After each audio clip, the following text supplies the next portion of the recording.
Hello guys, કેમ છો? બધે મજામાં જ હશો. આપણા બ્લોગ જોઈ બધે મજામાં જ હોય અને હાર્દિક સ્વાગત છે. જય શ્રી રામ.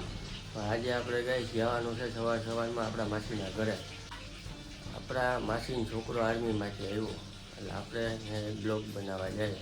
હું અને આપણો રામભાઈને ગામમાંથી હજી તેડવાનો હા. રામભાઈ અને બંને ભાઈ મળી જાય આપણે એના ઘરે. જોડાઈ દીધો અમારા બ્લોગમાં. આપણે ઇન્ડિયા ચાલુ કરીએ એટલે આપણે નીકળીએ.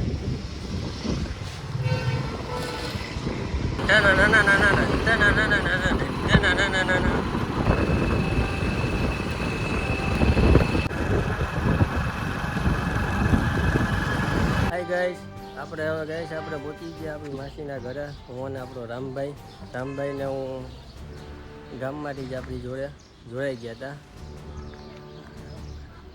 હાલો રામભાઈ, આપણે મળવા જવું ને આપણા ભાઈને. હાલો આપણા આર્મીવાળા ભાઈને મળવા જાય અંદર.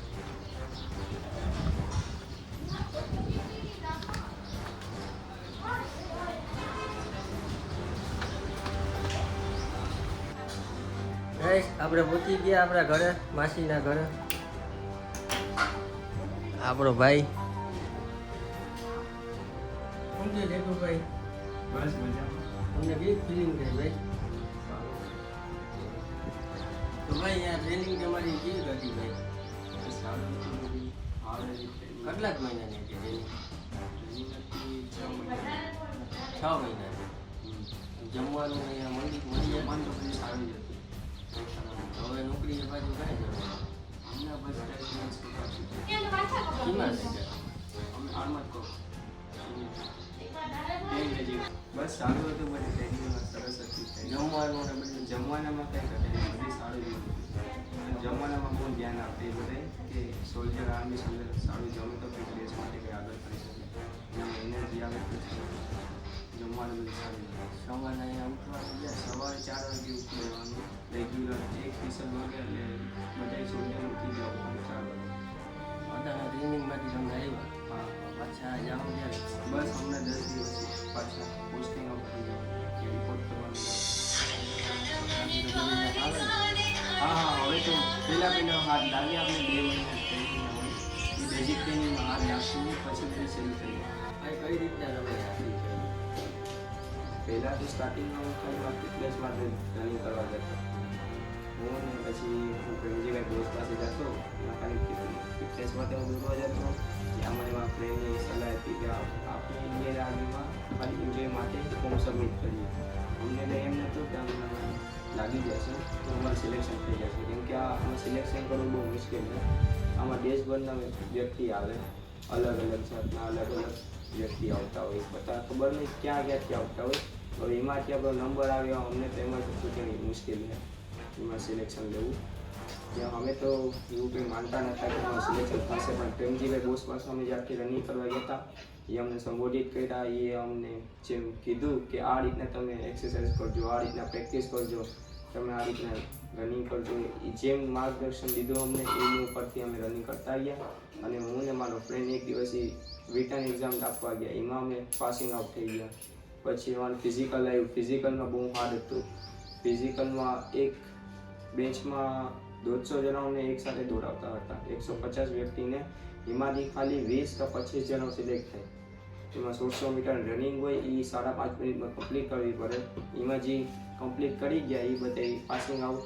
એના પછી ચેસ્ટમાં આપણે ચેસ્ટ, વજન, પછી પુલઅપ, ચીનઅપ, પછી 9 મીટર જમ્પ હોય, હાઈ જમ્પ આવે, એ બધું કમ્પ્લીટ કરી પછી મેડિકલ આવે લાસ્ટમાં. એ મેડિકલ આપણે પૂરું થાય એમાં આપણે પૂરું મેડિકલ ફિટનેસ આવે.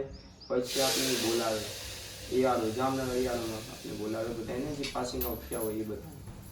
પછી ત્યાંથી જે પાસિંગ આઉટ થયા હોય એ બધાને ડોક્યુમેન્ટ્સ આપણે કલેક્ટ કરવાના. આપણી પર કોઈ પોલીસ કેસ ના હોય એ પોલીસ કેસના આપણે એને સર્ટિફિકેટ આપવાનું. પછી આપણે ઘરના ફેમિલી શું કરતા હોય બધી એને જાણકારી આપવાની. પછી એ ઉપરથી આપણે રેજિમેન્ટ આપે. એ રેજિમેન્ટ ઉપર આપણે જવાનું. એ જ્યાં કારણ કે મારી રેજિમેન્ટ હતી આર્મર કોર હતી. તો મારી એ કોર હતી મહારાષ્ટ્રમાં હતી. તો ત્યાં મારી બેઝિક ટ્રેનિંગ ને એડવાન્સ ટ્રેનિંગ પૂરી કરવા જવાનું. તો હું અહીંથી ઓક્ટોબરમાં નીકળી ગયો હતો. તો ઓક્ટોબરમાં મારી ટ્રેનિંગ સ્ટાર્ટ થઈ હતી. જે ઓક્ટોબર, નવેમ્બર, ડિસેમ્બર ફેબ્રુઆરી, માર્ચ ને એપ્રિલમાં મને ઘર જોયો કે ટ્રેનિંગ પછી 15 દિવસની રજા આપે સોલ્જરને.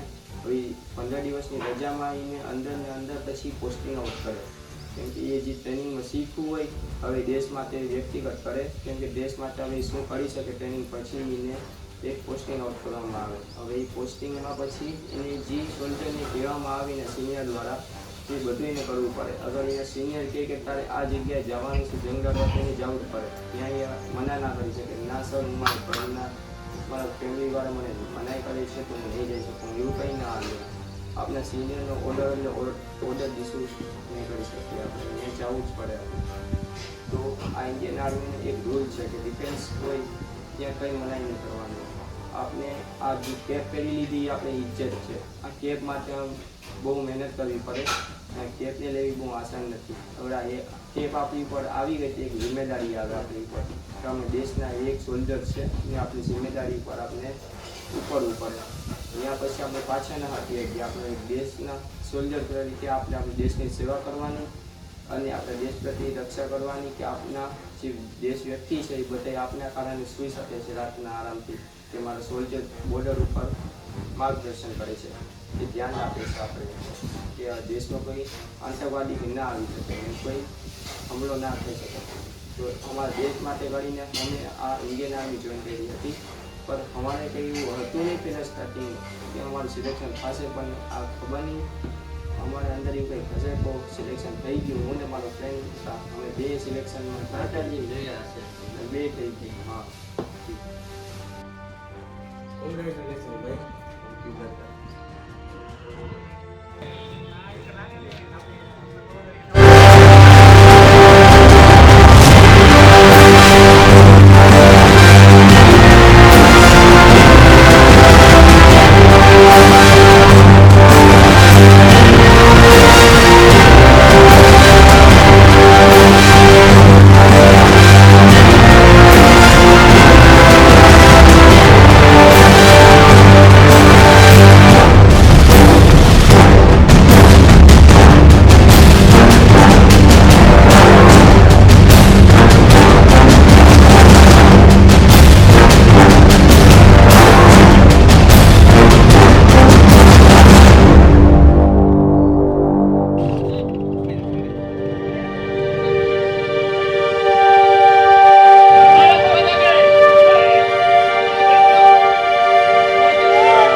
માસીન છોકરાને મળી આવ્યા હું અને આપણો રામભાઈ તમને કેવી ખુશી થાય? બસ આનંદ, આપણો આર્મીમાં આપણો ભાઈ ગયો, બસ એ જ વાતનો આનંદ છે. પણ આનંદ કરે રામભાઈ પણ મને પણ ખુશી છે આપણો ભાઈ આર્મીમાં ગયો, આપણી માસીનો છોકરો હા ભાઈ. ચાલો તો આપણો વિડીયો જોતા રહેજો, લાઈક કરો, ફોલો કરો, સબસ્ક્રાઈબ કરજો. Bye bye.